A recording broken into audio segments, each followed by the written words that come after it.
Hello there, this is Abed Chivumbi, the proprietor of the Book Club, a platform that I believe is going to improve the reading and writing culture in Uganda, East Africa, and Africa at large. Specifically for today, we are glad to host Odoch Quinto, the author of The Wharton Child. Stay tuned for this candid conversation with the author himself, Mr. Odoch Quinto. Thank you, and please, I remind you before we go any further, please subscribe to this YouTube channel for purposes of more videos and growing a huge community so that me and you, we can improve the reading and writing culture in Uganda, East Africa, and Africa at large. Welcome. Well, so first things first, who is Mr. Odoch Quinto? Thank you so much, Mr. Abed Chibumba of Turning Page 256. My name is Quinto Odoch. Quinto Odoch is a student of Makerere University, Yes. Pursuing a bachelor degree in telecommunication engineering, and I am the author of the book, The Wharton Child. I was born and raised in Agago. Agago is in the eastern part of Acholi, Northern Uganda. If you're traveling from Gulu to Moroto, Agago sits in the heart of that road, Gulu-Moroto Highway. Yeah. Yes. So that is briefly who I am. I am also passionate about engineering. And, as a kid growing up, you learn about science, you learn about engineering, you learn about math and physics. But I figure out that actually science and engineering, therefore, is not just a type of logic and reasoning, but also one of passion and romance. So I decided to add to engineering. Okay. Yeah. So, okay. So now more than yes. So now more than doing physics and math in class, trying to be an engineer, trying to connect wires, understanding networks. I also write as a way of letting out and I have a very strong affinity for fictional books and poetry. And also that aside, I am passionate about society and things that happen in society, especially with the young people, child marriages, the boy-child empowerment, and conflict. Yes. Conflict in society can be domestic, it can be tribal, it can be religious, because I believe that these are things that help to shape the future. As we're talking about things happening, education, there are these bad things like conflict, child marriages that are actually trying to counteract the many efforts that we're trying to put in place to build these kids. Yeah. So that is basically who I am. Thank you. So in that same vein, yes, I have understood that you're an engineer in the making. It surprises me that an engineer in the making is really writing books, because these things are known for art students. If at all you have been into into O level, it's where you studied all things of literature, history, and it is these people who venture into writing. So as an engineer, where did you get the passion of writing such stories? First and foremost, let me say that you're probably wrong, but you're not just alone. There's so many people out there who think writing, reading, debating, talking about society is meant for people who are doing literature, people are doing these social sciences, people who are doing education, but that is quite wrong. Writing is about passion. It has to come from within you. Like me as Quinto, I grew up admiring. I grew up admiring talking to people and writing. But then you realize as you're growing up that actually and talking to them, you can also write to them. So the things that my heart feels like spilling out when my mouth is not ready are the things that force me to write. So I write as a way of letting out emotions, the things of my heart when my mouth is not ready to but totally, writing, reading is not just about people who did arts or sciences. It is for everybody. Yeah, thank you. Yes. So okay. So when we go to this whole book, The Wharton Child, the title alone really ignited my mind, and I was thinking, what inspired you to title your book The Wharton Child? Um, writing my book, okay. Writing my book was quite an emotional process because Mm, I had to remember so many nasty experiences as a child growing up, mm, and I thought about a proper title that I would give it to my book, and all that lingered in my head was a child mm, that is torn in mm. abject situations of war and poverty. So I Yeah. decided to title my book The Hot Child. Yes. So it's this. So you're narrating a story of a child who grew up seeing these, who grew up, amidst a war, seeing the torture, the torment of society, and so on. Really, how that is a scenario that I for one wouldn't like to see. But if at all you brought it to light, then I think that is really a very good thing. How okay, who published this book? My book was published at Iconic Publications, Hmm. and the design and the layout design and the cover page was done by Daniel Kabasa. Daniel Hmm. Kabasa is also a student in mechanical engineering right here at Makerere University. So you people are cooperating there. Eh?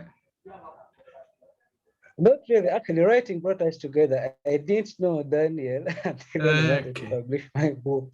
Okay. Yeah, Oh.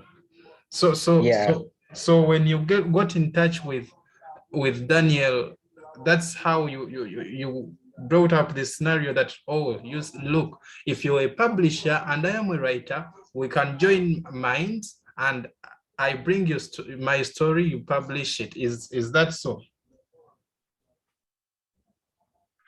Not really. I started writing my book in 2020 in the heart Okay. of the lockdown. Oh wow. Yeah. So by the time I contacted Daniel, I think that was the time when I also needed a publisher because my work was done. Yeah. Hmm. So So I contacted Daniel through a hmm. lady called, yes, Okay. So I contacted Daniel through a lady called Anya and Patra, who is also a writer. Yeah. okay. So why would Yeah. anyone out there pick interest in your book?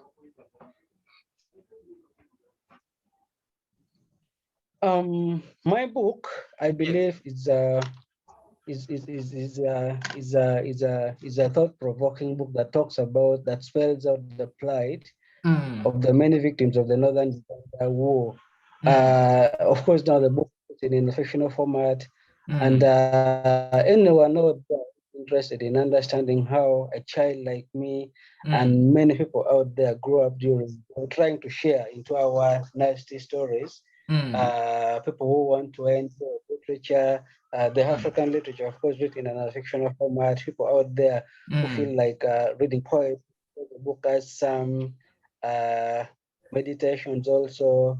mm, People out there who feel like understanding the mm, traditional Acholi culture. Because now mm. the book shows, in the first pages, the book shows the life of a normal boy Yes. living uh, the Acholi culture, growing up, waking up in the morning, going to school, coming back, going to get cattle, Mm, fetching water, mm, going to the garden, enjoying life actually, until when war comes and mm, this boy starts to go to the night dwelling in order to evade capture and so many things until when it gets conscripted. So the book lays out that foundation of how the actual culture is. Yeah. So anyone who is interested in understanding, particularly how the people of Acholi used to live before the war, yeah, could also take interest in reading my book. But basically, this book shows in its entirety the kinds of suffering that were imposed on children as they oh, were growing up during war.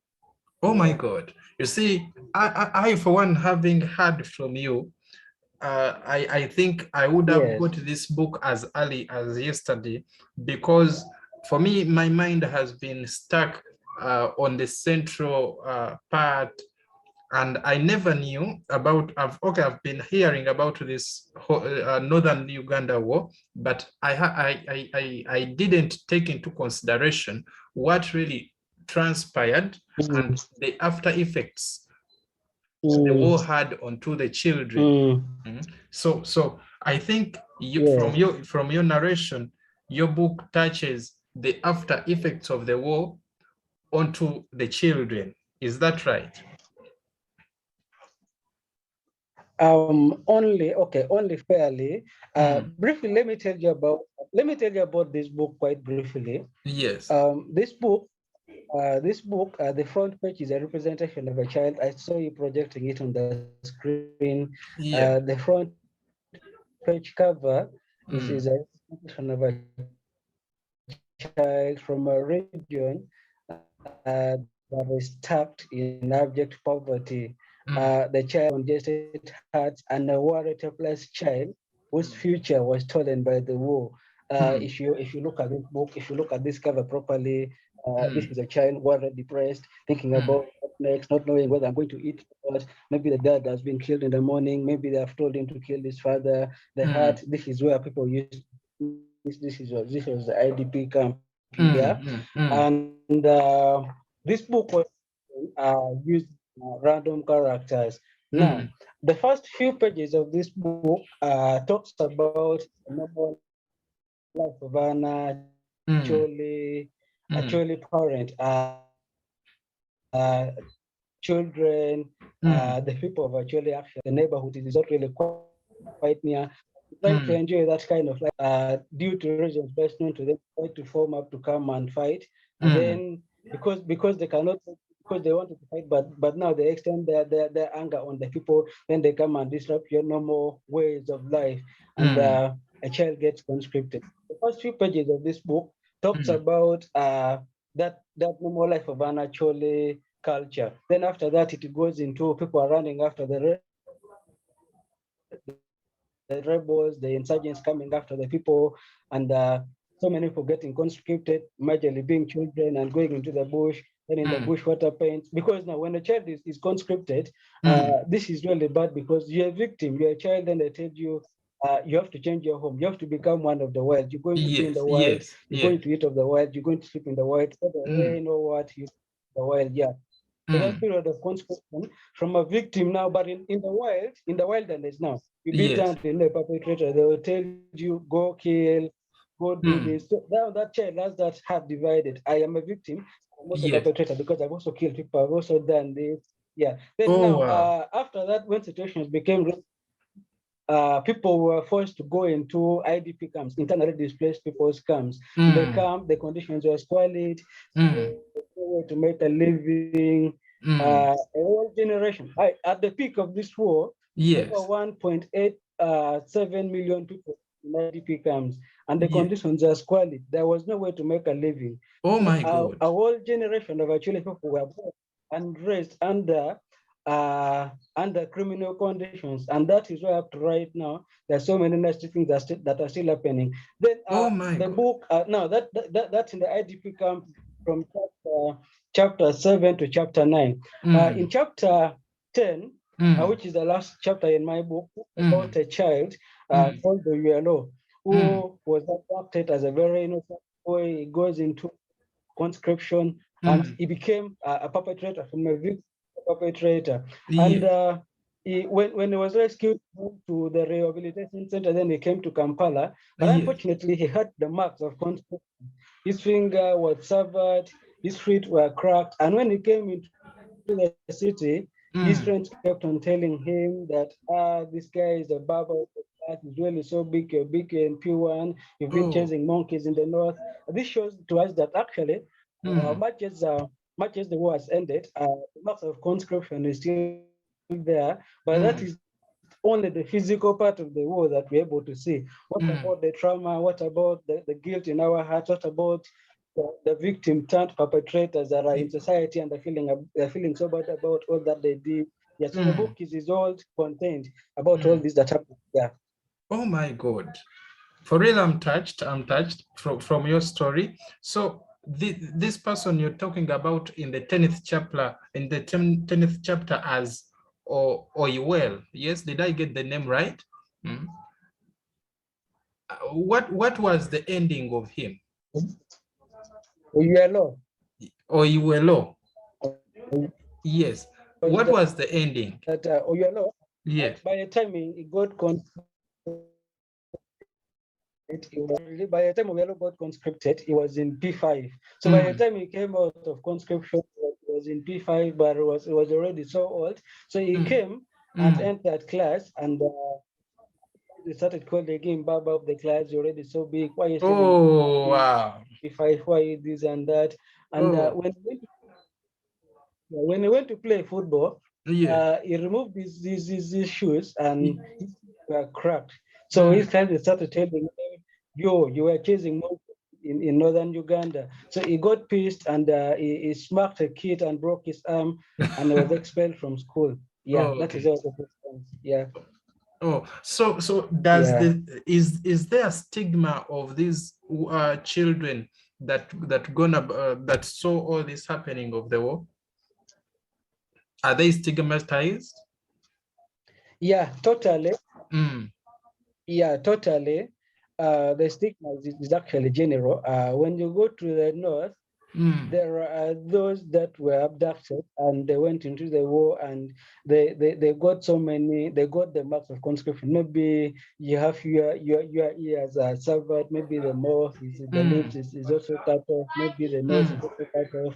The people look at you and they talk nasty things about you. But then Mm. now crossing away from the north and coming this side, like Mm. me, my name is Odoch. Someone can be like Odoch and start calling you Konyi, Oh. making me feel like I'm a puppet. The understanding that I suffered most in the war when I was not actually supposed to suffer. So the stigma is really so big, Mm. not only on the people who went and fought in the bush, but actually on anyone who comes from northern Uganda. I'm glad that it's been cooling down, but in the year, I think from 2006 to 2020, it used to Okay. really be a lot. And it was around 2011. Yeah, you come to Kampala and people call you Konyi. You go to Eastern Uganda, people call you Konyi. Not actually understand. Yes, from your perspective, is there anything that is done in order to minimize this stigma? Partly that is why I decided to write this book so that people can get into our stories Yes. and they read and get to understand what happened Mm. so that when they talk, when they open up their mouths to talk, they know the kind of pain that we actually went through as children. I believe that partly why people go bazaar and talk about this and making fun of Mm. us is because they never actually understood what happened. But if they get to really know what happened through storytelling, so many books have been written about this war, newspapers.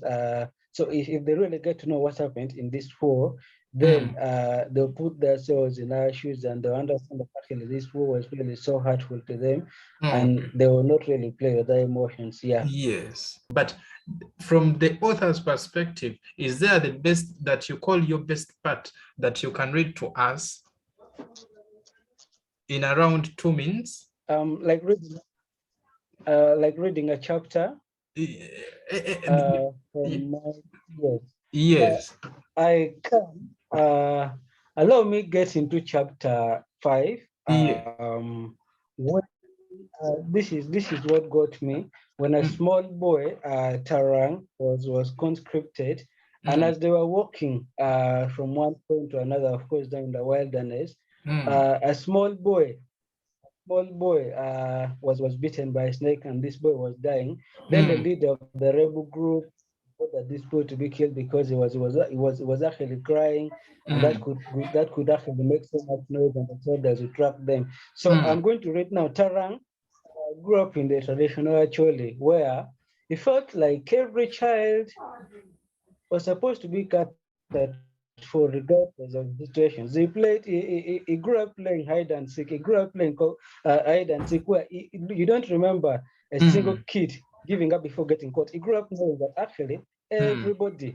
everybody's life is supposed to what to matter until the end. So I'm going Mm. to read this meditation as he saw his friend being killed from chapter 5.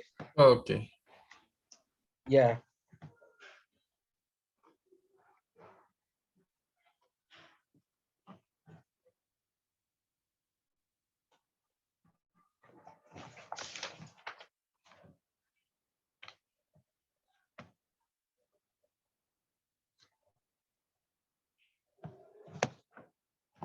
So here it goes. Killing someone was such an abomination, but the saucepan he was carrying couldn't even give him the extricate ability to turn, because leaving anyone behind as a child was never part of that game, that childhood game. Tarang remembered those moments, those childhood days, when they sang a line, a verse each, when they contributed a teardrop, a blood drop, when they painted their faces black, muddy, when they buried their faces beneath a pale moon. He stretched his eyes far beyond the streets, looking ahead of him, and so far off clouds looking solid, dark and still, how the clouds and the sky mixed together, how they mixed and melted together, with fleeting beats as the vapors distilled their dews upon its summit as they walked through wet grasses, as his crackling legs searched proper footholds, as he walked with his slippery, crackling, slipping bare feet. He looked behind in his memory, saw his father's death as he walked behind Oyuelo,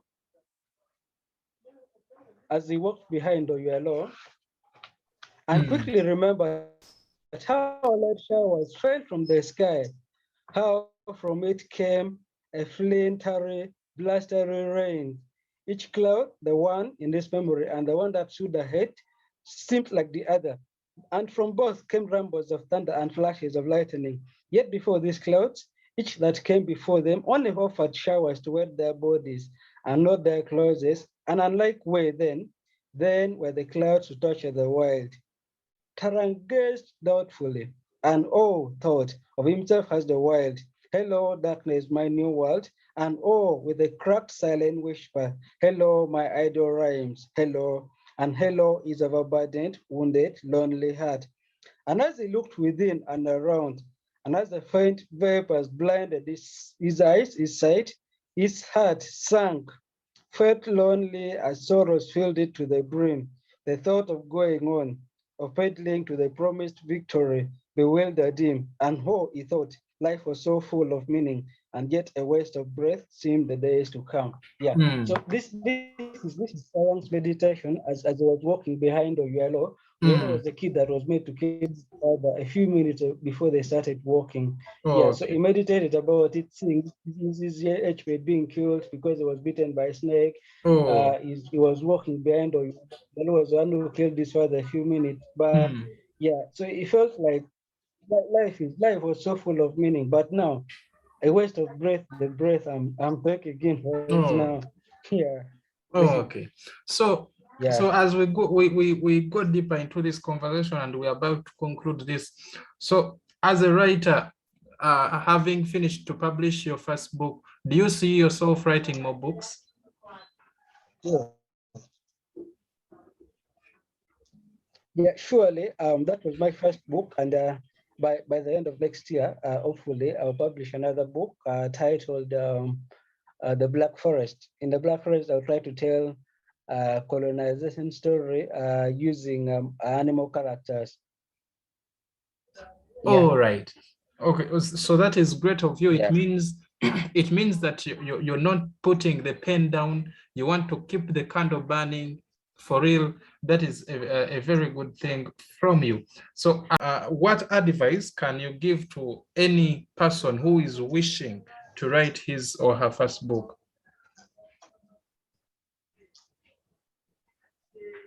Writing is an interesting process, but it has only one secret, and that secret is to start. If you have a dream of writing a book, if you've been thinking about writing a book, if you have that passion of writing a book, I would advise you that you shouldn't kill that passion. You start writing. Of course, now at the beginning, it might seem so hard, but for as long as you can start, you will write. The secret Hmm. to writing is to start. Yeah. Okay. If you keep on procrastinating, saying I'll write next year, I'll start the day after tomorrow, you Hmm. will not be able to write. If you want to write, you better start right away. Yeah. Okay. So as we conclude, what is your take on this notion that Africans don't read? And if it is true or false, how can the reading culture be improved in Uganda or in Africa at large?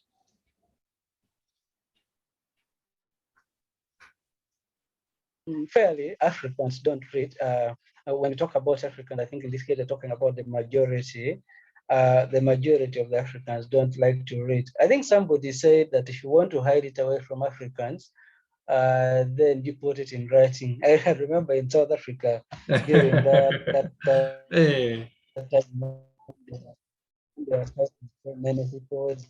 They robbed all grocery stores. They went to TVs. They robbed. They almost entered into the banks, but the bookstores, the bookshops were intact. Nobody cared about. uh, yeah, indeed. Well, I saw that those pictures. Mm. Yeah, nobody Yeah, cared. that they routed the shopping Nobody malls, cared but about. a bookshop was left untouched. Eh? Yeah, Okay. yeah. So in many cases, Hmm. in So many so cases, how can we the don't reading like to culture read, be improved? and Hmm. yeah, I believe that it is really so late for us to start talking about my age mates and people older than me to start Hmm. reading. Much as you can be talking to them. I think we Hmm. should start with the young people, people in primary and early secondary school. You talk to them and tell them to read. You give them maybe like books and books to read, and after that you organize to push these kids into liking books, because once you start reading, it is very hard for you to stop after realizing that reading widens your knowledge. Reading makes you get to know very many things. Reading makes you know all the things that you want to know in the world. I always tell people that we live in a world where you don't need to ask a doctor to tell you about malaria. You can actually go on a book and read about malaria and Hmm. understand it. So I think that only works out if you start from children. It is Hmm. very hard for a child, for a parent, like for my dad. If I start telling my dad right now that you know what, you should start reading, that is going to be so hard. But if I tell it to my young bro in P4, I buy for him one textbook, kids book, I Hmm. buy it and I give it him, and hey child, read this book and tell me what is in the book. That way, a child will grow up knowing that I'm supposed to read, I'm supposed to do this. Yeah. So we really don't need to waste a lot of effort trying out on the old people, that we shall be wasting our efforts. But we Okay. need to look at the young people so Okay. that we build their culture towards reading. Yeah. So we begin Yeah. from the grassroots. Let us put emphasis on the children so that they start to read these books. That is one thing that I've got from you. Okay, as we continue, how can people get this very beautiful book, The Wharton Child? Um, the copies of my book are one, you find them in one day after Equity Bank. A lady called Ruth has them. Then the Mm, copies are in Gulu, opposite Gulu University, and in Gulu Public Primary School, then in Kidgum. Right now, there are only mm. three are, and also on Amazon. Yeah, for those who want to buy. So a copy is at 15,000 Uganda shillings only. Okay. So at only Yeah. 15,000 shillings, I can easily get my book at one day after Equity Bank. Is that the right location?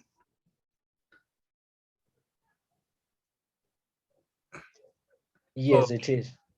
Okay. So what would I you? can be able to share the contacts with you a little bit later Okay. of the people who can give you. Yeah. All right. Yeah.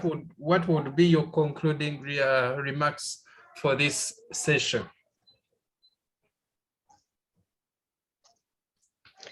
First and foremost, thank you so much, Turning Page 256 and Mr. Abed Chivumbi for hosting me, for giving me this opportunity to talk about my book. Writing is something that is really important. I said it before that the things that my heart feels like saying them out when my mouth is not ready are the things that force me to write. I wrote this book because I feel like I couldn't talk about it because the pain is really so much, and in many cases, it brings out, it brings back the things you don't want to remember about. It. I lost Mm, my eldest brother in the war. And wherever it may be, I'm sure I'll meet him again. We lost so many people, neighbors, relatives, uncles and aunties. Yeah. So people should try to find out what happened in Northern Uganda so that they should avoid the stigma against the people who went through that route, because when you do that, when you point fingers at them, when you look at that savage or something and you talk about it brings back so many bad memories. Let me tell you this. One day I was interviewing a former war child, someone who is about my age, and this guy tells this to me. He says, Quinto, you can like right now you can look at my severed finger and say that, oh my god, this guy's finger is severed, but you cannot see the guilt that I carry in my heart. And he goes ahead and tells me one day, it tells me, Quinto, I was abducted from Lamu, and what happened is that before I was abducted, these guys told me that, Ochi, you killed your father. And I said, no, I cannot kill my dad.